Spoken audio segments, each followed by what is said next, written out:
신실하신 하나님, 오늘도 복된 하루를 또 이렇게 선물해 주셔서 감사합니다. 많이 부족하고 많이 연약하지만 가장 보배롭고 존귀하고 가장 장점 많은 것처럼 우리를 품어주시고 안아주시고 대해주시는 하나님 때문에 오늘 하루도 힘차게 하루를 시작하겠사오니 주여, 부족한 저희들 통해서 영광 받으시고 주의 은총으로 수놓아 주셔서 아름답고 복된 삶만 펼쳐지기를 원합니다.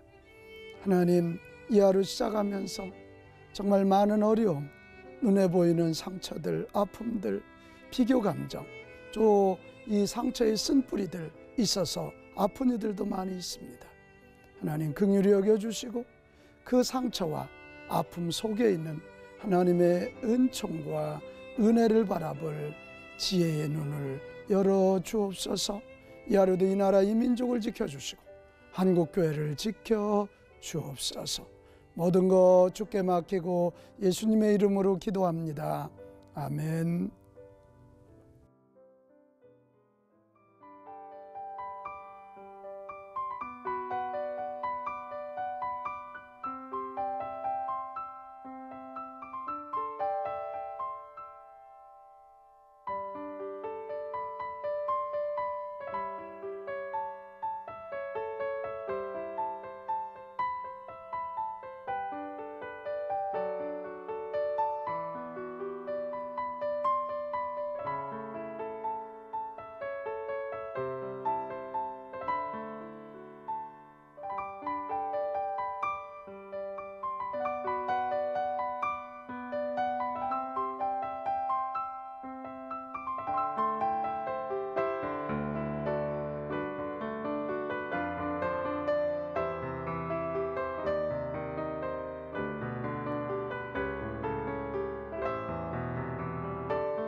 기도로 여는 하루, 상계교회 서기론 목사입니다.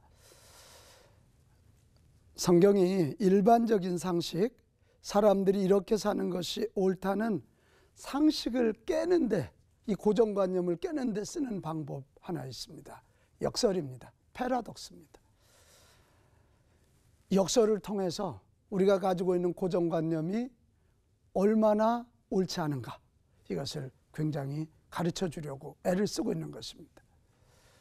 이 역설의 장, 그러면 전도서 7장입니다. 이 전도서 7장에는 6가지 역설을 통해서 우리에게 꼭 필요한 지혜를 주려고 하는 몸부림이 드러납니다. 하나는 1절에 아름다운 이름이 보배로운 기름보다 낫고, 이런 얘기입니다. 히브리인들에게 기름은 재산을 상징합니다. 소위 부유함입니다. 그에 비해서 이름은 나의 존재와 인격을 상징하는 것입니다. 그러니까 오늘 지혜자는 이런 얘기를 하는 거예요. 네가 부한 것보다 명예를 추구하고 부유함보다 존재와 인격을 더 소중히 했으면 좋겠다. 이것을 역설을 통해서 가르치고 있는 것입니다. 우리 옥합을 깬 한 여인 이야기 너무 잘 알지요.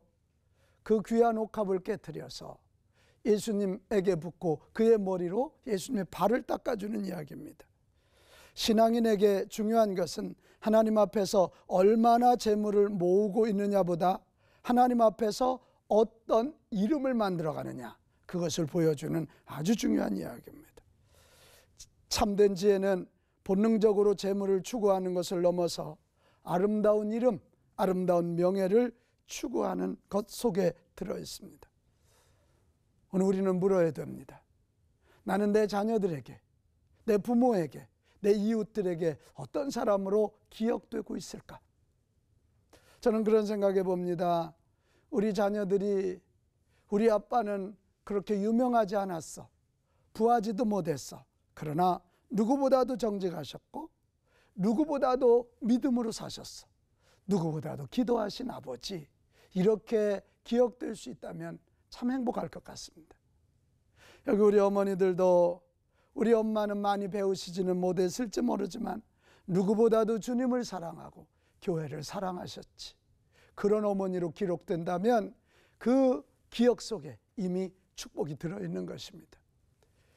또 하나 오늘 2절 3절의 역설은 죽는 날이 출생하는 날보다 낫고 초상집에 가는 것이 잔치집에 가는 것보다 낫고, 이런 얘기입니다. 우리 모든 사람들은 본능적으로 잔치집 가고 싶지요. 가서 즐기고 파티를 하고 싶어 합니다.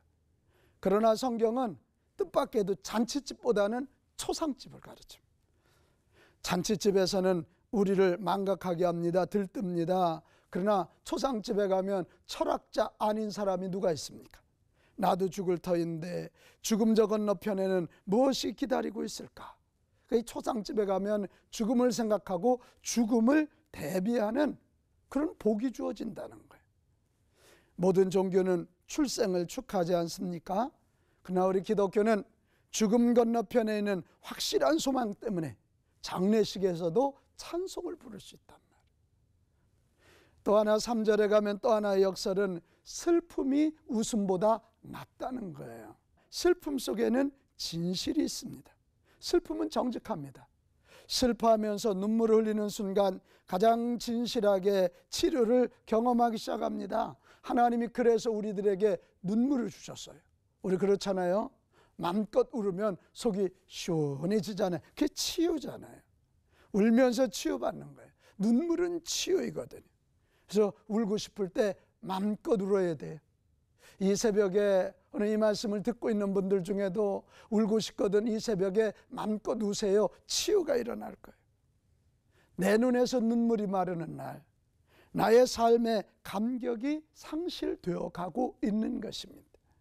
눈물이 마르는 것을 우리는 슬퍼해야 돼요. 오늘 3절에 슬픔이 웃음보다 나음은 얼굴에 근심함으로 마음이 좋게 됨이니라, 이렇게 말하고 있는 것입니다. 현실에서 살다 보면 울 수 있고 아플 수 있다. 그때 너희들 울어라. 예수님이 그걸 보여주시는 거예요. 우리가 가면적인 웃음보다 진실한 눈물, 슬픔이 낫다, 이런 역설입니다. 또 하나 5절에 보면 책망이 노래보다 낫고, 이렇게 되어 있어요. 지혜로운 사람은 찬사의 노래를 듣는 것보다 사람들의 책망을 듣는 것을 소중히 여깁니다. 왜요? 찬사는 우리를 교만하게 하지만 책망은 우리를 겸손하게 하고, 하나님은 교만한 자를 대적하시지만 겸손한 자에게는 은혜와 복을 주시기 때문에 그렇습니다. 오늘 우리가 이 역설을 배우면서 오늘 우리가 좀 이런 마음을 가지고 하루를 시작하면 좋겠어요. 찬사 듣는 것도 좋지만 책망을 듣고 배우고 격려하는 자리에 내가 힘써버리라, 그런 마음이죠. 진정한 성도의 교제는 서로의 잘못을 지적하고 책망해 줄 수 있는 자리까지 가야 합니다. 야고보서에 너희가 모일 때마다 서로 죄를 구하라 그랬거든요. 죄를 구한다는 거 책만 받는 거 아니에요. 병 낫기를 위해 서로 기도하라는 거예요. 우리 한국의 모든 소그룹이 그냥 표면적인 만남 말고 내 죄를 내놓고 내 아픔을 내놓고 지적받고 또 서로 배우고 회개할 수 있다면 진정한 소그룹이 될 것입니다. 또 하나의 역설은 8절에 끝이 시작보다 낫고, 이런 것입니다. 대부분의 사람들은 시작은 엄청나게 거창하게 합니다. 근데 성경은 그 시작을 거창하게 하는 것보다 더 중요한 건 끝을 잘 마무리하는 것이라, 그렇게 말씀하고 있어요. 예수님이 말씀하신 하늘나라 비유도 보면 하늘나라는 겨자씨만 하다 그랬잖아요. 하지만 그 겨자씨가 자라서 나무가 되고 가지가 피고 큰 그늘을 들이우는 것처럼 하늘나라, 지금 예수님 믿는 거 작아 보여요. 교회 나가는 거 작아 보여요. 오늘 새벽에 깨어서 말씀 듣는 거 작아 보이지만 나중에는 그것이 자라면 큰 나무가 되고 하나님 나라, 엄청난 하나님 나라가 내 안에 임하게 된다, 그런 얘기입니다. 이런 걸 안다면 우리는 언제나 시작보다 끝에 더 의미를 부여하고 살아야 돼. 내가 어떤 결산을 해야 될까? 오늘 하루 시작도 잘해야지만 오늘 마지막 결산은 어떻게 할까? 내 인생 마지막 결산 어떻게 할까? 내가 지금 한 사건을 다루는데 어떻게 마무리할 것인가? 내 삶에도 끝이 온다는 생각을 가지고 시작보다 끝이 낫게 만드시기 바랍니다. 또 하나 8절에 보면 참는 마음이 교만한 마음보다 낫고 이렇게 되어 있어요. 지혜로운 사람은 교만하기보다 차라리 인내해요. 남한테 욕먹는 거 싫죠. 박수 받고 싶죠. 그러나 교만한 자는 더 이상 성장하지 않아요. 인내는 감정의 폭발이 아니라 의지의 덕이잖아요. 내가 얼마나 의지를 가지고 사는지를 보여주는 그런 사람은 새로운 것을 배웁니다. 한 단계 올라갑니다. 점프할 수 있는 사람들. 자, 오늘 이 말씀 가지고 우리 기도합시다. 지혜자의 가르침은 겉은 화려한데 속이 비어있는 거 그거 틀렸다는 거예요. 겉은 조금 초라해 보여도 내 속이 가득하다면, 내 속이 충만하다면, 의미가 있다면 행복하다는 거예요. 하나님, 오늘도 이 신앙의 역사를 배웠는데 세상 사람들처럼 남과 비교하다 겉쫓아가지 않게 하시고 하나님 붙잡고 내 속이 말씀으로, 의미로, 영혼성으로 충만하게 해주십시오. 그렇게 한번 기도해 보지 않겠습니까? 지금 여러분 삶이 어렵고 힘들다고 포기하지 말고 하나님, 이 새벽에 하나님의 영, 성령의 기름을 부어주셔서 정말 이 역사를 붙잡고 오늘 하루 잠자리에 들 때는 행복한 하루였다고 고백할 수 있도록 인도해 주시고 가르쳐 주십시오. 그렇게 이 시간 같이 기도하겠습니다.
사랑하시는 하나님, 우리가 겉만 바라보고 남과 비교하다가 정말 열매 없는 어리석은 인생 되지 않게 하시고 정말 하나님이 오늘 주신 것처럼 비록 겉은 후패해 보여져 속사람은 강해지고 가진 거 없는 것 같지만 내 이름과 명예가 높아지며 정말 이 땅에 이룬 거 없는 것 같지만 하늘나라에 상급이 가득한 저희들 되도록 가르쳐 주시고 깨우쳐 주시고 이끌어 주옵소서. 우리는 여전히 부족하여 눈에 배 것만 봅니다. 겉의 것만 봅니다. 속까지 볼 수 있는 지혜를 주시고 여기까지 인도해 주신 하나님의 은혜 앞에 감사하며 감사의 챔피언 되어서 또 다른 감사거리 만들어가는 저희들 모두가 되도록 복내려 주옵소서. 오늘 하루도 멋지게 살아서 오늘 저녁 잠자리에는 하나님께 감사하고 정말 의미 있었다 노래하며 잠들기 원하오니 깨우치시고 인도하시고 가르쳐 주옵소서. 예수님의 이름으로 기도하옵나이다. 아멘.